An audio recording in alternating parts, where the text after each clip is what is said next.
Je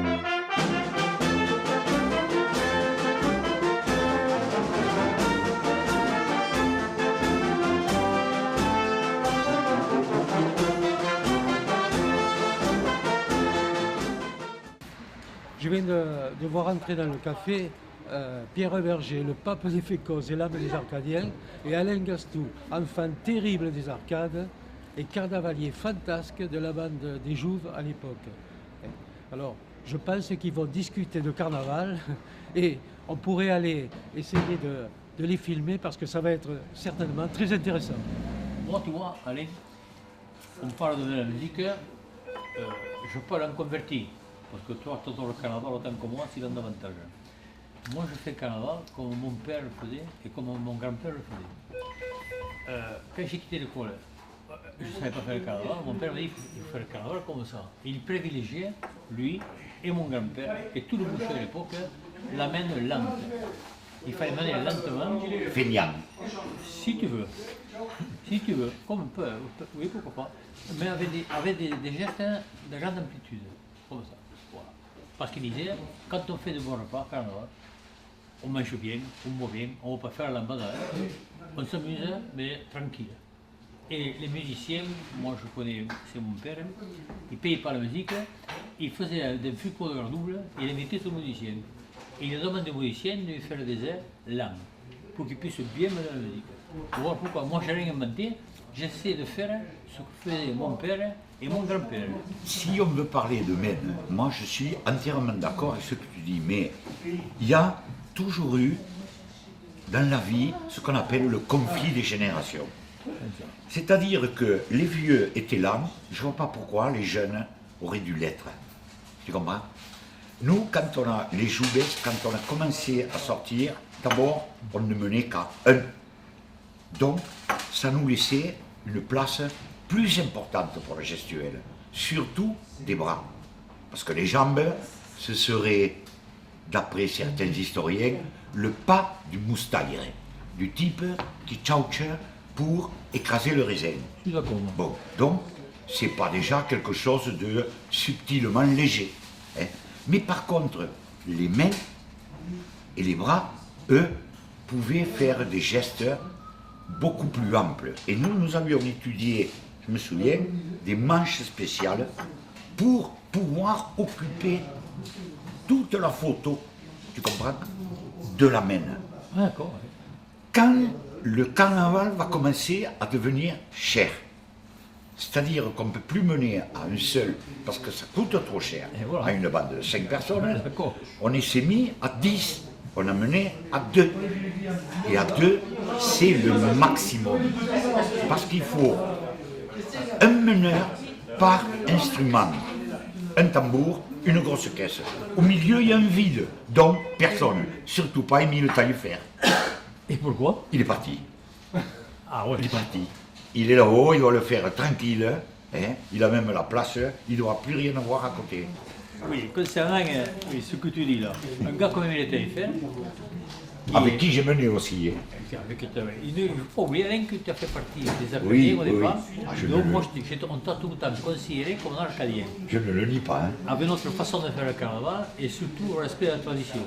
Et il nous semblait que la tradition, c'était ce que disaient nos anciens, puisque c'est disons, une musique où il n'y a rien d'écrit. Ça se transmet de génération en génération. Si, la musique est écrite, c'est la danse, c'est le pas. La danse, non, mais d'accord. La danse, rien n'est écrit. Ça se transmet de génération en génération. Comme je fais moi, c'est mon père qui l'a fait. Hein? Ce que fait mon père, c'était son père à lui, etc., etc., etc. L'histoire de mener à un, c'est le top. Mon père menait à un, tout seul. Ouais. Oui, mais à l'époque, les financièrement, ça coûtait moins cher. Oui. Bon, si on mène à 3, c'est parce que ça coûte trop cher. On est absolument d'accord. Mais avec un gars comme il était fait, et son frère Je et peux moi, taquiner, bien sûr, tu le comprends. on avait vraiment que tu taquines. C'est un ami, à toi et à moi, Émile. Bien sûr. On menait lentement, mais finalement, c'était agréable de mener lentement. Ah, je n'ai pas dit le contraire. Et c'était uniquement les gestes, uniquement, les pieds sont tout le temps pareils. Et c'est les gestes qui font la différence. On est d'accord. Là où peut-être on n'est pas d'accord avec toi, je ne suis pas d'accord avec toi, c'est que nous, quand on met la musique avec Émile, de tout temps, on tourne le dos ici. Ouais. Parce qu'on part du principe qu'on ne les mène pas, les musiciens. Le mot mener la musique, ça veut dire que nous, on est dans la musique. Ce qu'on fait, ce qu'on essaie de faire, c'est de bien mener la musique. C'est-à-dire de bien, de suivre le tempo de la musique. Donc, on est de dos tourné, on se concentre dessus. Mais quand on arrive au café, on se retourne et on arrête la musique. On l'éteint. Voilà. Les musiciens étaient d'accord. Mais comme maintenant il y a de moins en moins de meneurs, il y a des chanteurs de carnaval et il n'y a pas de carnavaliers. Quand la musique, si on parle de la musique, moi je me souviens d'une époque où il n'y avait que des vieux messieurs qui jouaient hein, à cette musique. Mais si tu la compares à celle de maintenant, elle est beaucoup plus bandasse maintenant. Elle est beaucoup plus festive que ce qu'elle était à l'époque. Et ça aussi. Avant, c'était comme une sorte de philharmonique qui avançait. Il y avait tous les grands, Monsieur Davy, Monsieur, j'ai oublié les noms moi, mais Christol, Oriol, tous ces gens. Bon, ils faisaient un carnaval que leur avait appris leur père, mais à un moment, il n'y a plus eu un musicien de Limoux presque, ou des villages environnants. Donc ils sont venus d'à côté, par où? Par la bande, ou par des trucs comme ça. Le carnaval évolue un petit peu, et peut-être que certains voudraient l'amener, c'est pas mon cas, hein, vers, il y en a certains, même dans la bande actuelle, des musiciens qui le disent. Tel Popo Buscaille ou des trucs comme ça, on s'oriente davantage vers un carnaval de bande. Jamais, quand on est rentré dans un café, on entendait, nous irons pendre notre linge sur la ligne Siegfried. Bon, maintenant, on peut jouer du Beatles. Oui, Bon, tu comprends ce que je veux dire? Oui, mais moi je suis contre Alors, ça. quand on est jeune, comme je l'ai été, que je me suis retrouvé seul à mener la musique, moi je me suis dit, je sais faire un carnaval. J'ai appris la base chez les Arcadiens. Et maintenant, je vais faire un carnaval pour les jeunes qui arrivent. Pour essayer de les faire venir. Parce que si tu dis à un jeune, ah, c'est pas comme ça qu'il faisait mon grand-père, des trucs comme ça, le type il s'en fout, il va aller au match plutôt que faire un carnaval. Et c'est peut-être un peu comme ça aussi qu'on les a dégoûtés. Tu comprends?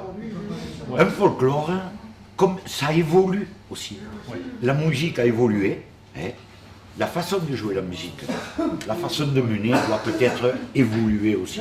Je pense moi qu'il faut à tout prix conserver la tradition, la base, même si ça ne plaît pas à certains. Parce que si on lâche, tu viens de le dire, on va vers bandas de plus en plus. Bon. Donc, Oui, après, dans le café, pas dans l'intercafé, dans le ouais, café. non, mais même, je parlais avec les musiciens, moi aussi samedi dernier. Moi j'ai vu samedi dernier des meneurs qui se couchent, qui s'embrassent, qui se caressent, qui montent sur le tambour. Pour moi, c'est pas des meneurs. J'ai vu également une dizaine de goudilles derrière qui sont rentrés à le café, qui se sont démasqués, qui ont bu un coup et tout, et puis qui sont sortis sur la place complètement démasqués. Et puis se sont remasqués. C'est pas Limoux. Ça, le comité, hein, ou je ne sais pas qui, devrait l'interdire. Le carnaval de Limoux, c'est une tradition. Si on veut faire le bandas, il faut organiser le bandas. On organise bien le carnaval du monde. Hein. Alors chacun a fait savoir, a fait connaître ses convictions selon ses sensibilités respectives. Et donc c'était une confrontation, entre autres, sur la Maine. Alors je dirais, à Limoux, voyez, la Maine, voyez où ça nous mène.